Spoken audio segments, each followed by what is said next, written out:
Olá, no ar mais um Valor Humano, podcast da TV Medicina e Saúde, pensado para você que nos acompanha através das nossas plataformas do YouTube e também do Deezer e do Spotify. Olha, sejam muito bem-vindos a esse espaço digital. Hoje a conversa é sobre um dos temas mais procurados na internet e que afetam diretamente a qualidade de vida da maioria das mulheres. Quem ainda não enfrentou essa fase ainda enfrentará a temida menopausa. Agora, o que eu quero saber é se precisa ser traumática, sofrida ou não. Quem responde pra gente são as médicas ginecologistas que estão aqui comigo, Maiara Capucho e Bárbara Marciniak. Tudo bem com vocês? Sejam bem-vindas. Tudo bem, obrigada. Obrigada, Soraya. Tudo bom, obrigada pelo convite. Esse tema rende, né? Nossa, esse é... Dá pano pra manga, né? Muito, muito, muito. Eu queria começar esse bate-papo pedindo para vocês explicarem o que é a menopausa e em que idade geralmente ela acontece. Então, quando a gente fala da menopausa, a gente precisa entender que menopausa é uma data. Então, depois que a mulher fica 1 ano sem menstruação, a gente, após os 40 anos de idade, a gente já considera que ela está na menopausa. Claro que nós vamos ter alguns sinais, sintomas específicos disso, né? É uma fase difícil, porque ela tem toda uma transição, né? E, em média, a idade da menopausa, que seria esse 1 ano sem menstruação, é em torno de 48 a 52 anos aqui no Brasil. Então, assim, a gente confunde, né? Como a Maiara falou, menopausa é uma data. Mas a menopausa, ela é acompanhada por sintomas, né? Então, o que acontece na menopausa? É a pausa da menstruação e que para que isso aconteça, né, a gente precisa ter uma queda dos nossos hormônios, dos hormônios sexuais, é quando a gente não tem mais essa produção, e é isso que dá sintoma, né, que a gente chama aí de climatério.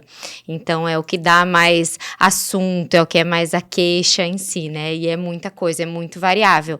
E é nessa fase, né, então, às vezes a mulher ainda menstrua, ainda tem sangramento, mas já tá apresentando sintomas ali a partir dos 42, 44, 48 anos, e é o que a gente tem que agir para tentar melhorar a qualidade de vida das mulheres no geral, né? Certo. E quais são os principais sinais ou sintomas da menopausa? Eles são bem variáveis e vai depender da fase que essa paciente está. Então, vamos considerar que aos 48 anos ela vai parar de menstruar. Então, em média, uns 5 a 6 anos antes, ela já vai começar a ter algumas alterações. Então, num primeiro momento, são ciclos que nós chamamos mais curtos. Então, a gente recebe muitas pacientes no consultório que falam, nossa, eu comecei a menstruar 2 vezes ao mês.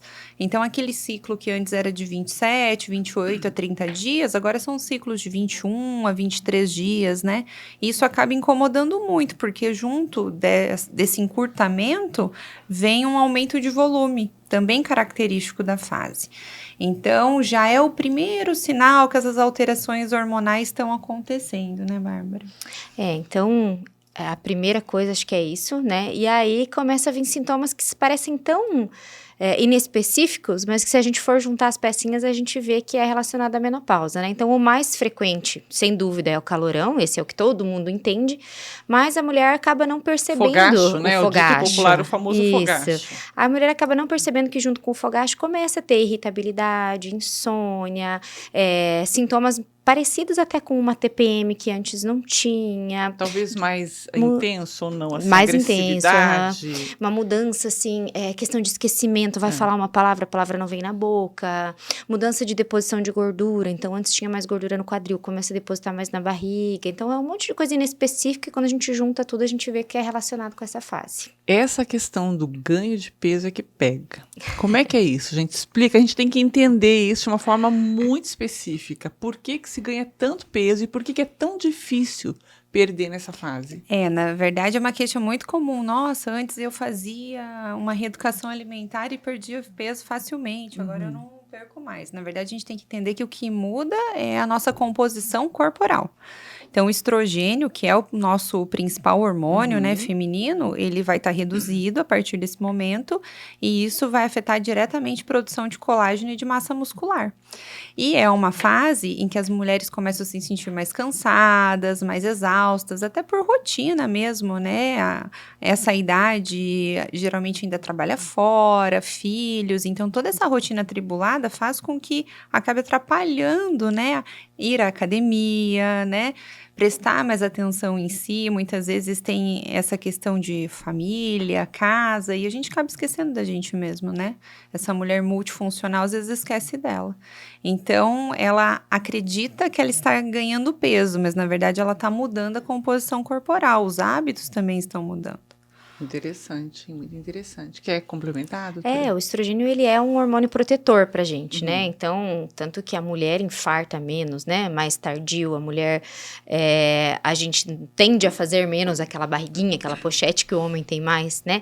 Mas depois da menopausa, quando a gente não tem mais essa produção, não tem mais o estrogênio de forma tão importante, a gente acaba entrando mais ou menos ali no mesmo caminho, gente, né? terrível, né? E a gente não tá acostumada, então a gente sofre muito mais, não é algo que a gente tá habituada.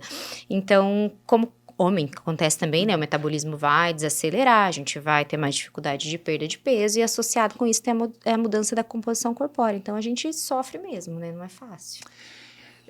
A questão cultural, se a gente for fazer uma analogia também com a questão fisiológica da mulher, né?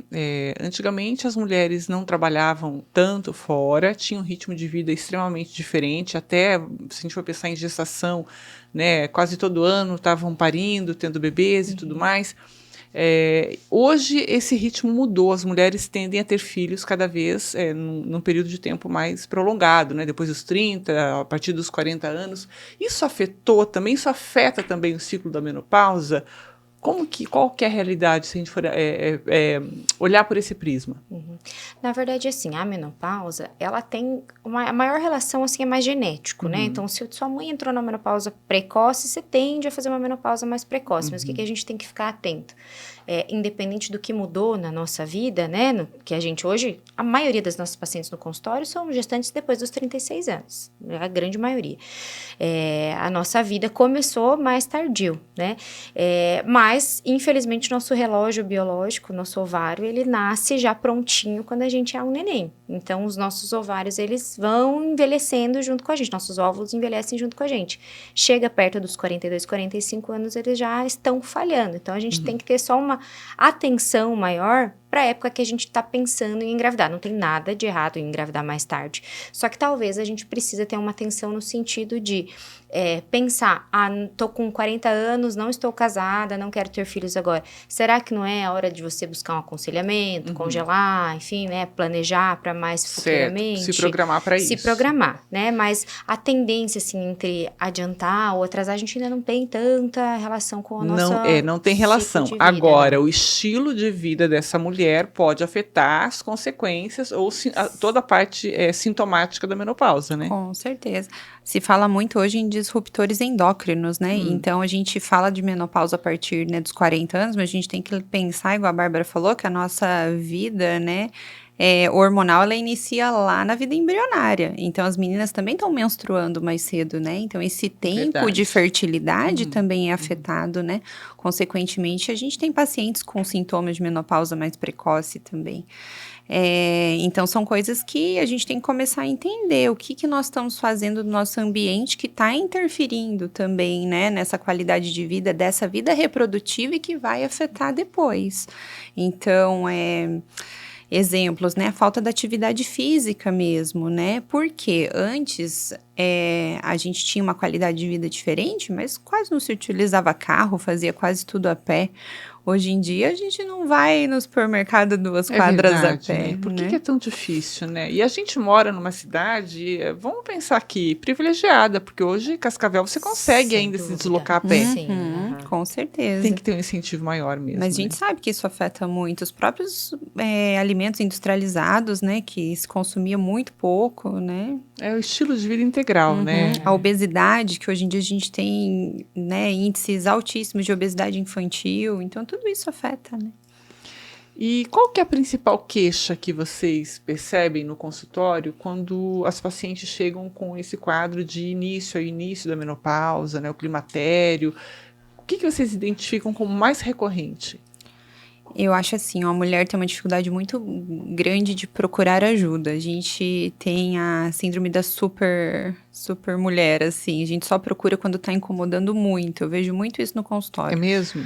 Eu acho que no início é o sangramento, porque é algo que atrapalha muito a qualidade de vida, antes até do calorão. E depois, sem dúvida, são os fogachos, né? São os dois principais. Não tem como a gente afastar. E aí, muitas vezes vem encaminhada de outros médicos. Por exemplo, com a menopausa, né? Depois que a gente tem a redução do estrogênio, ele altera muito colesterol, diabetes. Às vezes, o paciente que é propensa a fazer pressão alta começa a ter. Então, muitas vezes não é nem queixa da paciente, vem muito por encaminhamento, assim, sabe? De outros médicos. Não quer começar, né? Uma terapia, não precisa até, na verdade, né? Para um tratamento para uma glicemia ali um pouquinho alterada e Certo. tudo isso decorrente dessa fase. Então, acho que depois dessas queixas principais vem, assim, esse medo que os pacientes têm, né? Quando começa a alterar algumas coisas que antes estavam todas normais. Vamos falar um pouquinho sobre terapia de reposição hormonal, que é meio que assim... Polêmico, né? Não queria usar essa palavra, mas vamos usar polêmico, né? Realmente é. Aí tem aquela linha, né, de discussão em que mulheres que têm histórico, aí a questão hereditária de câncer, que devem evitar reposição, e aí agora parece que já tem um estudo desmistificando tudo isso. Qual que é o posicionamento de vocês com relação à reposição hormonal nessa fase? Na verdade, isso é um grande mito. A gente tem um estudo grande, que é um estudo mais antigo, de 2000, né, que avaliou mulheres por longos períodos de tempo em tratamento de reposição hormonal. E quando foi feita a leitura desse estudo, a gente teve algumas leituras erradas mesmo pelos profissionais. Então, eles associaram muito a terapia de reposição hormonal com aumento estatístico de câncer. Mas, na verdade, esse aumento seria da população como um todo, por todas as mudanças que a população vem sofrendo, e não pelo uso do hormônio em si, né? Então, hoje, contraindicação formal à reposição hormonal são pacientes, falando, né, de histórico de câncer, que já tiveram câncer ou estão em tratamento de. Especificamente. Hoje é só história pessoal. É só isso, história pessoal. Então, claro, né, a gente sempre vai individualizar caso a caso, né? Porque além do histórico de câncer, a gente tem outras contraindicações, né? Então, doenças cardiovasculares graves, né? Trombofilias, né? Outras coisas que também nos impedem, de certa forma, de fazer a reposição. E é engraçado que daí se torna pra gente um papel de desmistificar mesmo, né? É muito comum da paciente chegar, já faz 10 anos que eu tô na menopausa, na época o meu médico não quis, então hoje eu me arrependo, eu sinto muita falta, porque existe isso, né? Um cuidado que a gente tem é da janela de oportunidade. Então, isso que eu ia te perguntar, retroage, não retroage, daí já era, como é que é? Porque, como a gente estava falando dos estudos, né? Esse estudo ele é um estudo muito forte, ele é um estudo muito grande, mas um estudo que tem muitas falhas, muitos vieses. Inclusive, dessas falhas é não avaliar por quanto tempo foi feita a terapia de reposição, nem quanto tempo depois da menopausa que começou. Entendi. Então, essa é uma coisa que hoje a gente tem bem consolidada. Então, uma janela de oportunidade, a gente tenta sempre começar a terapia de reposição nos primeiros 5 anos, depois da menopausa. Lógico que tem pacientes que a gente vai começar um pouquinho depois, desde que a gente tenha um cuidado bem adequado, mas, em geral, assim, 5 anos é um período ideal para que a gente comece. E ali, a partir dos 10 anos de uso, até 10 anos de uso, a gente vai com segurança, tranquilidade. A partir de 10 anos, a gente já começa a ficar de olho. E não é só pelo risco de câncer, né? As pacientes têm muito medo do risco de câncer de mama, mas a gente tem que pensar também nos riscos cardiovasculares, tá? Então, tem risco de evento cardiovascular, como infarto, AVC. Então, desde que bem assistida, uma paciente que faz a sua rotina, que vai todo ano, né, no ginecologista, que tem todos os seus exames em dia, não tem que ter medo nenhum, pelo contrário, vai garantir toda a qualidade que ela precisa manter aí por pelo menos mais 10 anos. Afinal, se ela entrou na menopausa com 45, com 55, ela ainda tá na flor da idade, exatamente, né? Ela não quer no auge aí isso. da vida profissional, Exatamente. familiar, né? Quero entrar nessa seara daqui a pouquinho. Com relação ao tratamento, se a mulher opta por não fazer nenhum tipo de reposição hormonal, quais são aí as possibilidades de tratamento? Tem tratamento natural que pode ser feito para aliviar os sintomas? Como é que é, doutora Mayara? Nós temos, mas a gente tem que entender que nada vai ser igual ao hormônio. entendeu? Então, a gente tem alguns estudos mostrando o uso de fitoterápicos, né? Que são plantas que se estuda para avaliar o controle dos sintomas, né? Certo. Mas elas nunca terão uma ação tão boa quanto a do hormônio, tá? Então, isso é uma coisa que tem que ficar bem estabelecido para paciente quando se vai tentar o uso. Para os fogachos, né? Os calorões, a gente tem estudos mostrando uma ação muito boa dos inibidores seletivos de recaptação de serotonina, que são antidepressivos. E são medicações que nessa fase ajudam muito, porque as pacientes na menopausa têm alterações de humor. Então, eventualmente, a gente pode casar esses dois tratamentos, mas, novamente, não é igual ao hormônio, tá? Nós sempre vamos respeitar a opinião dessa paciente, que se ela não quer repor, não somos nós que vamos obrigá-las. Só que a gente sempre vai trazer as estatísticas e mostrar para ela que a reposição bem indicada e bem realizada vai trazer muito mais proteção. Então, a gente tem que pensar em massa óssea, né? Então, o estrogênio, ele é responsável pela formação do osso. Então, a partir do momento que você para de produzir o estrogênio, aumenta o risco de fratura. Então, por que a gente tem tanto fratura, principalmente coluna e fêmur, né? Depois dos 60, 70 anos. É verdade. Por conta disso, da diminuição do estrogênio. Um fitoterápico e um inibidor da recaptação de serotonina não vão trazer benefício. Então, a gente tem que pensar nisso. Hoje é o que a Bárbara falou, a gente vem cada vez mais desmistificando para essa paciente entender a importância da reposição. A reposição, ela consegue tratar meio que de forma global todos esses sintomas, né? Então, se a gente não pode, porque a paciente não pode, ou porque a paciente não quer, aí a gente meio que vai ter que usar as armas que a gente tem, as ferramentas que a gente tem para cada um dos sintomas. Então, os fitoterápicos, os ansiolíticos vêm mais para essa parte dos calorões, distúrbio de perfil lipídico, então, de repente, a gente vai ter que começar algum tratamento, mudança de padrão de vida, de estilo de vida. Então, atividade física, né, alimentação. Às vezes, a mulher que nunca teve isso por falta de tempo, enfim, é um momento que ela vai ter que priorizar, porque ela precisa disso. Para sintomas que a gente fala mais da parte de genitura urinária ali, então ressecamento, incontinência urinária, a gente vai associar fisioterapia pélvica, a gente vai usar hormônio local, que é um pouco diferente, não é mais tão assim contraindicado, né? Não tem tantos efeitos colaterais, terapias alternativas, né? Que é o laser, que é a radiofrequência. Então, a gente vai tratando individualmente cada uma das queixas. Lógico, tem alternativa, mas a reposição hormonal, ela é mais global, assim, né? Vai trazer mais benefícios. Eu acho que como tudo que envolve conduta e mudança no estilo de vida, na própria vida, eu acho que começa com uma decisão também, né? Talvez isso tenha que começar na cabeça da mulher, né? Uma decisão, eu preciso mudar os hábitos que eu cultivei até aqui. Né? Então, como é importante esse papel no consultório, de vocês também trabalharem isso com as pacientes, né? Na verdade, sim, a mudança dos hábitos de vida é a primeira linha de tratamento para tudo, né? Para todas as áreas de medicina. Então, a primeira coisa que você vai fazer é pensar em você, é se cuidar. Esses dias eu estava vendo um vídeo até sobre isso, assim, né? Você faz de tudo pelo seu filho. Mas você já pensou em fazer de tudo para o teu filho ter você por mais tempo? E isso você tem que fazer por você. Vendo desse ângulo faz todo sentido, né? A gente tem que trazer experiência pessoal pro consultório para entender mesmo, né? Justamente. Eu tô vivendo isso agora. Minha mãe entrou na menopausa. E aí começou a subir pressão, fez um ultrassom, tinha gordura no fígado, enfim. Minha mãe é uma pessoa extremamente ativa, mas nunca fez academia, por exemplo.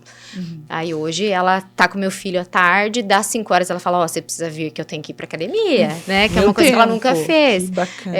Eu acordo mais cedo, por quê? Porque hoje eu preciso cozinhar meu ovinho, fazer não sei o que pra tomar meu café da manhã. Então, quando a gente traz essa experiência pessoal para o consultório, a gente acaba tendo mais facilidade para prescrever também, né? Claro, sem Então, dúvida, né? A vida prática ali, né? Doutora Bárbara, você atua na área da estética genital também, né? E rejuvenescimento íntimo.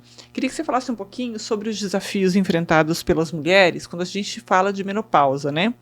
Que eu acho que lida muito com essa questão estética também, de mudança do corpo, de segurança daquele corpo que ela tinha e que agora ela vê que está diferente. Sim. E na cabeça também, né? Eu não sou aquela questão que você falou, da super mulher, eu não estou com todo o potencial que eu tinha. E aí, acho que vem também uma certa insatisfação mas tem também esse lado da medicina que ajuda. Fala um pouquinho sobre essa área também e como que pode auxiliar nessa fase da menopausa. Não, a estética, assim, a estética íntima, ela tem um público muito forte falando dessa fase. Eu usei da fase o termo certo, estética genital, né? Que fala estética íntima. Mesma coisa. Entre 40 e 50 anos é o quê? A fase que os filhos já estão, em grande parte das mulheres, né? Os filhos já estão grandes, muitas vezes saindo de casa. Então, você tem aquela época que você pode aproveitar com o teu marido, viajar, ou você tá separando, conhecendo gente nova, sabe? Tendo um novo marido, um novo parceiro. Então, é a época que a mulher tem autoconfiança, que ela começa a se olhar, ela para pra ver no espelho. Ela tá tendo essa mudança corpórea, então tá mudando ali a questão de gordura, de deposição, e tá com a falta de estrogênio. Então, o que a gente vê de reflexo ali em região de vulva e vagina? Ela vai perder gordura, então tem uma flacidez maior, tanto de lábio maior quanto de lábio menor. Ela vai ter um grau de ressecamento, de atrofia pela falta do estrogênio, então começa a ter às vezes dor para ter relação, dificuldade de ter lubrificação, às vezes até machucados pelo atrito, enfim, após a relação sexual. Tem então às vezes muitas mulheres que começam a ter uma flacidez por dentro mesmo, queixa de flatos vaginais, de dificuldade de ter orgasmo. Então os recursos que a gente usa na estética vem todos pensando em tratar essa flacidez, e com isso a gente vai ter uma resposta melhor, né, para a parte estética. Então você vai ter uma pele mais bonita, vai preencher, então vai ter uma região íntima mais gordinha, que é o que, né, o que a gente vê assim mais de questão de estética final. Ela vai ser uma paciente que vai melhorar a lubrificação, com isso ter mais prazer sexual. Então tem vários recursos que a gente usa de acordo com cada queixa, mas eu tenho muita paciente nessa fase que é justamente isso, é a paciente que tá começando a viver mais, tendo mais oportunidades de vida, mas ao mesmo tempo tá sentindo que ela já não tá mais podendo com aquele gás todo, assim, né? Então, tem bastante coisa de terapia, assim, para essa fase. E essa área da medicina, ela evoluiu muito rápido, né? Muito. E, assim, ela continua evoluindo, porque é coisa do tipo assim, nossa, conheci um aparelho maravilhoso que trata tal coisa, vou comprar, quero ter. Até ele chegar, alguém já tá lançando um negócio novo, um tratamento novo, uma coisa diferente, então...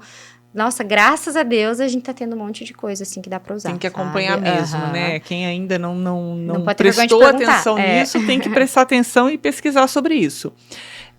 Doutora Maiara, há novas terapias ou medicamentos promissores em desenvolvimento aí na área da ginecologia para essas pacientes que têm queixas mais consistentes com relação à menopausa? Hoje se fala muito em uso de hormônios bioidênticos, né? Pra gente tentar utilizar o hormônio mais parecido com aquele que a gente produz. E com isso diminuir efeitos colaterais. Então, sim, né? A indústria farmacêutica vem buscando cada vez hormônios mais parecidos com os naturais. Isso já se mostrou muito benéfico, mas o que nós temos de mais específico hoje é a forma de uso. Então, antes se utilizava basicamente comprimido, hoje não. Hoje a gente sabe que a via transdérmica, então principalmente a aplicação dos adesivos ou dos cremes, né, ela não tem a passagem pelo fígado, e com isso diminui alguns efeitos, né, indesejáveis das medicações, e também diminui um pouco do risco cardiovascular. Então, a gente hoje consegue até indicar melhor para as pacientes a terapia de reposição hormonal. E essa questão da medicina personalizada para a menopausa, né? Quais são os profissionais que devem fazer parte da vida dessa mulher que está entrando e está tendo todos esses sinais, todos esses sintomas, né? A questão da saúde emocional, né? Psíquica, a saúde física. Como que é essa medicina personalizada que é feita hoje? Eu acho esse acompanhamento multidisciplinar importantíssimo. Então, o ginecologista junto com o endocrinologista, né? Eventualmente, reumatologista, porque a gente tem um grande índice de doenças reumatológicas nessa fase, até em relação a essa composição óssea da paciente, eventualmente a gente já começa a pesquisar, né? Então, um risco maior de osteopenia e depois osteoporose, que já é a doença bem estabelecida, né? Da deficiência óssea. personal, né? O nosso educador físico, extremamente importante. Nutrição, tá? Então, hoje a gente tem muito trabalho na área de nutrição para as pacientes, né? Nessa fase de climatério e menopausa. Então, alguns alimentos que ajudam também no controle dos sintomas, né? Que são alguns fitoterápicos também, outros só a parte mais alimentar. E pensando na alimentação para essa mudança corporal que a gente discutiu antes, né? Então, se ela comer adequadamente e fizer atividade física também adequadamente, junto ela vai melhorar essa composição corporal que ela se queixava de não estar conseguindo mais, né? Então, ela consegue, só que ela vai ter que mudar, é nesse sentido. Fisioterapia pélvica, essencial, então acho que é uma das áreas multiprofissionais que mais trabalham com a gente. E eu vejo a ginecologia como um clínico geral da mulher, mais ou menos assim. Então, chega com a gente, nós vamos triar para os outros profissionais. Entendi. Então, a gente tem que lembrar do rastreamento de colonoscopia a partir dos 45 anos. Importantíssimo. Né? Importantíssimo também. Rastreamento de câncer de mama, né? Eventualmente, se alguma lesão, encaminhar para o ginecologista ou mastologista, né? Especialista na mama, tá? E é isso, assim, acho que ela tem que ir para tudo que ela necessita, nesse sentido. Eu acho que é muito legal que a gente tem agora essas áreas que são mais especializadas pra gente, assim, que a gente acaba trazendo para nós. Então, por exemplo, a fisiopélvica, que tá extremamente preparada hoje para atender essa paciente pós-menopausa, esses sintomas que a gente tem depois da menopausa. Nutrição, é muito legal a gente ver a quantidade de nutricionista hoje que está focado na saúde da mulher, e dentro da saúde da mulher ainda tem as mais específicas, então a que atende gestante, a que atende paciente com ovário policístico, a que atende paciente com menopausa. Então isso é muito legal, trabalha muito com a gente. Uma coisa que eu acabo, a gente tem o privilégio de ter aqui, que é o médico da família, que acho que, né, muitas vezes assim, a paciente vem com a receita do psiquiatra, preciso que você renove, eu tomo tal coisa, e daí minha libido tá baixa. Peraí, você tá tomando tudo isso que o psiquiatra te passou, como é que a tua libido não vai estar baixa? Porque a gente sabe que tem interferência, né? Então, vamos conversar um pouquinho, vamos ver com o teu psiquiatra o que a gente pode mexer, o que dá pra, né, o que dá pra trocar, o que dá pra, enfim, a endócrino, que por vezes até se confunde com a gente, com o que faz ali, de questão de tireoide, né, reposição. Então, acho que a assistência global, assim, individualizada da paciente, ela envolve tudo isso porque ninguém sabe tudo de tudo, né? Então, a gente tem que dividir as responsabilidades com todos, usando, né, as individualidades de cada paciente. É uma integração importante, né? Sem dúvida alguma. A dermatologia, né? Que eu acho que a gente esqueceu de falar, né? Um dos sintomas, assim, que mais incomoda a paciente é ressecamento de pele. Então, né, a pele fica totalmente ressecada, qualquer trauma faz um hematoma. Então, essa paciente se queixa muito, assim. E hoje a gente tem vários tratamentos para o estímulo do colágeno, né? Então, acho que também é super importante. Tem a dermatologia também, né? Se eu perguntar para vocês com relação a mitos que precisam ser desmistificados, a gente falou aqui da questão da reposição hormonal. Tem algum outro que é importante a gente trazer aqui para o podcast? Com certeza tem, né? Deixa eu tentar lembrar. Vamos pensar aqui, gente. Mito. Da época da vovó lá, né? Que ainda tinha. Pensando na reposição? Na menopausa. A reposição é um dos mitos que vocês acabaram aqui de explicar tem vários, bem, né? Lembrei agora, uma coisa assim. Por exemplo, comecei a perder xixi depois de, sei lá, 45 anos. Normal, né? Minha avó perdia, lá em casa todo mundo perde. Não é normal. Calma, não é assim. Pode acontecer, né? Fator de risco é fator de risco. Você já engravidou quantas vezes, né? Teve parto, não teve parto. Enfim, faz crossfit, faz, né, exercícios de alta intensidade. Tudo bem, tem fatores de risco, mas a gente tem que melhorar isso. Não é viver com isso e tá tudo certo, né? Que mais? Já passei dos 40, é impossível engravidar. Essa é boa. Pior que a gente tem algumas mamães que engravidaram depois dos 40, viu? E pior que tem algumas pacientes que chegam no consultório sem nenhum método contraceptivo e não querem engravidar, mas elas têm certeza que elas não vão engravidar após os 40. Isso realmente não é uma verdade, né? Então, até você completar esse 1 ano sem nenhuma menstruação e entrar na tua data de menopausa, você tem risco de gestar.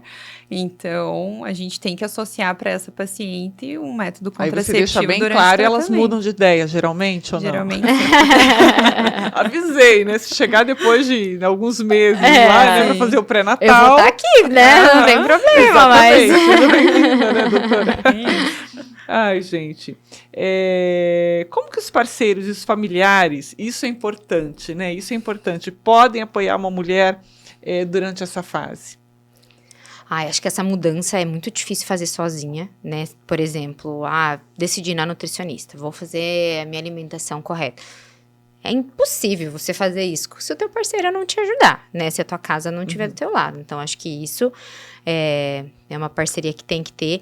Entender muitas situações, né? Então, por exemplo, a questão do ressecamento, às vezes da dor que a mulher pode ter nesse período. A gente vai fazer de tudo para melhorar, mas ela pode ter mais dificuldade de ter lubrificação, de começar a ter uma relação. Então, entender que você vai ter que ir com mais calma, estimular mais. Então, olha a importância do relacionamento. Acho que o parceiro ajuda Acho que o nome é esse, né? é parceiro. Tem que ter uma parceria mesmo. Nessas horas que você vai ver, né? Quem tem ali nessa uma queixa, a gente falando da queixa, né, que a gente falou antes. Então, libido é algo que é muito frequente, é diário. Se eu não falar pra você que eu atendi hoje umas 3 que queixaram da libido, é mentira, porque tem muito. E nessa faixa etária que você comentou aí, sim, 48. bem comum. E um dos fatores, não é, lógico que o hormônio interfere muito, mas é a questão mesmo do estímulo, né? Então, o parceiro tem que entender que ela tá numa fase que ela precisa de um estímulo maior para responder e para ter desejo. Então, você tem que levar a sair jantar, você tem que lavar a louça, você tem que pôr os filhos na cama, você tem que, entendeu, buscar lá no trabalho, dar uma flor, presentear de vez em quando. Isso vai trazer, vai Homens, fazer com que ela... ouçam aqui as orientações da profissional. É importante verdade. agora vocês ouvirem isso, né? Mas sabe que se antes, a gente já sabe que para a mulher, todas essas preliminares acontecem de uma maneira diferente na cabeça do homem, né? Se antes já era preciso você ter admiração ou algo a mais, nessa fase isso dobra, triplica, né? Quer dizer, vai ter que se empenhar mais mesmo. A gente é essencial. a gente precisa, né? E pensando nessa fase de sexualidade é multifatorial, né? Se a gente for ver, o hormônio é 1/10 de tudo que a gente precisa corrigir, né? E engraçado que hoje a gente também tem essa demanda no consultório. Elas chegam querendo muito hormônio, né? Elas querem uma pílula mágica. Mas o que você pode me dar que vai melhorar a minha libido? Não é assim que funciona. E é por isso que a gente vê essas prescrições de testosterona de uma forma muito errada, né? E a gente tem que lembrar que eu acho engraçado que elas têm muito medo da reposição hormonal clássica, que é o ideal de se fazer, mas elas não têm medo de usar testosterona. Que coisa incrível. E é muito verdade isso, que é um hormônio de característica masculina que também pode trazer, né, efeitos colaterais importantes. Então, tem que ser tudo muito bem conversado nesse sentido. Mas isso, o que eu mais vejo é falta de conhecimento mesmo, de informação. Eu acho que a gente ainda fala muito pouco sobre esse assunto. Então a gente vai falar mais. Ainda é um tabu, as mulheres têm medo de conversar sobre. Mas é a sobre. informação que desmistifica, que traz à luz, que traz para a realidade. Exatamente. Então, é a disciplina. Quanto mais você fala, mais as pessoas vão entender, né? Vão querer estudar mais, vão querer saber mais, vão procurar, vão perder a vergonha de conversar com a médica sobre isso.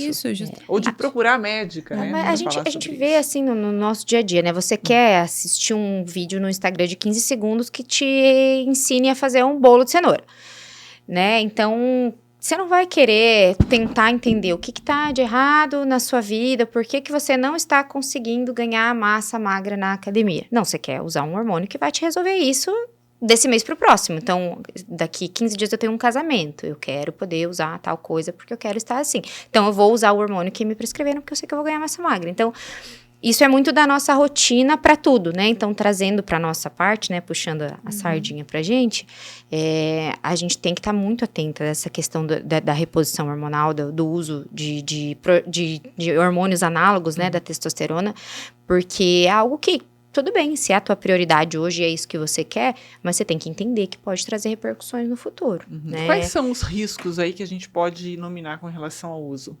Risco cardiovascular, né? Alteração hepática, né? Fígado, principalmente. Cânceres, né? Câncer de mama, enfim. E as próprias características masculinas, né? Então, aumenta pelo, altera a pele, aumento de acne, eventualmente se doses realmente masculinas, né? Aumento do clitóris, engrossamento da voz, e isso são coisas irreversíveis. Então, elas tem bastante também, elas né? precisam entender isso, né? E vocês têm esse tipo de situação comumente, assim, no Isso consultório? é diário, frequente, é muito frequente. Uhum. E nessa faixa etária, depois dos 40, Sim. que a gente acha que as mulheres são um pouco mais maduras? Não, Não, principalmente. mas assim, a gente...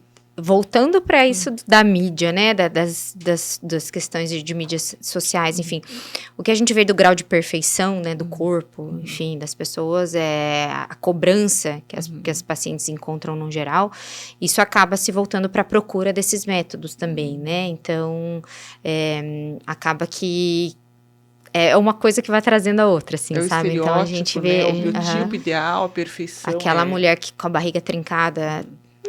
Infelizmente não é natural, não é nosso, não né? existe. E muito menos se você for mãe, se você tiver uma rotina, isso não vai acontecer de forma natural. Mas se você vê passando no teu feed o tempo todo, você é a única que não tem. E você recebendo aquilo e Poxa, tomando aquilo como o ideal, correto, certo, né? As pessoas, elas têm que lutar muito contra isso ainda, né? Outra coisa que eu bato muito na tecla disso, dos hormônios também, que eu tenho muito medo, é questão de fertilidade também, né? A gente não sabe até que ponto isso vai interferir numa mulher que vai engravidar mais tardiamente, né? Você usar o hormônio por tanto tempo, você tem seus 30 anos, tá no auge, quero ficar bonitona, quero isso, tudo bem, vou usar. E se com 36 você for tentar engravidar e tiver dificuldade, o que aquilo pode ter interferido? Isso é algo que a gente não tem estudo hoje, né? Mas que também é algo que a gente tem que pensar. E tudo isso é dito no consultório também. A gente conversa, né? Sempre. Perfeito. Tem mais alguma coisa que vocês considerem relevante para a gente colocar aqui na nossa roda de conversa? Eu acho que a gente tem que conversar sempre sobre isso, que trazer mais informações, menopausa né? É uma coisa que, igual você falou no começo, todo mundo vai passar. Né? Se não passou ainda, vai passar. Não tem como escapar. Então, toda vez que a gente compartilha experiência, a gente se sente acolhido, né? A gente vê o que a outra pessoa está passando, a gente vê, opa, não é só comigo. Então, acho que compartilhar, conversar sobre isso, dar oportunidade para a paciente queixar. Então, às vezes, a gente está ali meio que numa consulta rápida, está com pressa, está atrasada. E valorizar, assim, essas queixas é importante, porque a conversa, assim, faz essa troca de informação e a gente esclarece e passa com mais leveza por uma fase que todo mundo vai passar, né? É verdade. E eu acho que o meu recado é que a mulher tem que começar a se cuidar mais. Ela tem que entender que tudo em volta dela só vai funcionar se ela estiver funcionando bem. Então, manter rotina, né, de acompanhamento com o médico de escolha, não ter vergonha, perguntar, conversar. Às vezes, o que ela pode achar que é uma dúvida banal pode resolver o problema dela, a resposta, né? Então, são coisas que eu acho extremamente importante. Porque para essa paciente que mantém essa rotina, que a gente... Eu costumo dizer, eu tenho pacientes que são pacientes amigas, né? Que a gente já conhece, todo mundo sabe o nome dos filhos, o nome, né, do parceiro. Toda a vida da pessoa. Eu não conheço ninguém, mas eu sei de tudo. É mais ou menos assim, né? A gente também tem mais liberdade até para conversar, esclarecer, desmistificar, né? Acho que isso é o mais importante, assim. E se precisar, faça, não tenha medo. A reposição hormonal é tão segura quanto, né, os outros tratamentos que a gente utiliza para pressão alta, para diabetes, desde que feito pelo profissional responsável de uma forma correta. Perfeito. Olha, o objetivo do podcast é trazer informações, né, conteúdo informativo sobre os diversos aspectos da menopausa e também sobre os seus tratamentos. Eu conversei com as médicas, ginecologistas e obstetras, doutora Bárbara Marciniak e doutora Maiara Capucho. Eu quero agradecer muito a presença de vocês. Já fica o convite aqui, vocês podiam ficar sócias, né, vir todo mês, falar um pouquinho, até que para a gente contribuir aí com esse nicho importante da sociedade, que são as mulheres que estão no mercado de trabalho, aquelas que estão à frente de seus lares e que estão passando por esse tipo de problema e muitas vezes acham que estão sozinhas e não estão, né? Então tem profissionais aí e a gente podia também deixar a rede social de vocês para elas terem aí acesso ao conteúdo que vocês todos os dias estão colocando lá para auxiliá-las nesse sentido. Doutora Maiara é @ Macapucho. Macapucho, CH, como tá, para quem tá só ouvindo a gente, é Macapucho com CH, viu? E a doutora Bárbara? O meu é BRA, né, doutora.Bárbara Marciniak, mas a gente tem a nossa rede do grupo, que é o AMI, né, é @ami.cascavel, que lá sim a gente tem conteúdo ali direto, falando bastante sobre menopausa, Muita sobre informação. pré-natal, enfim, adolescente. Sobre saúde da mulher. Tudo. Perfeito, então, gente, lembrando, a AMI faz parte do Centro Médico Gastroclínica, que integra todos esses profissionais multidisciplinares que vocês comentaram a importância disso na integração, no tratamento, né, como um todo dessas pacientes. Quero agradecer mais uma vez, tá? Muito obrigada. Obrigada pelo convite. Até a próxima. Espero que vocês tenham aproveitado esse conteúdo. E se vocês ainda não se inscreveram no nosso canal, vocês se inscrevam. Vocês vão ser avisados dos novos vídeos através das notificações. Espero que vocês tenham aproveitado o conteúdo. Até o próximo encontro.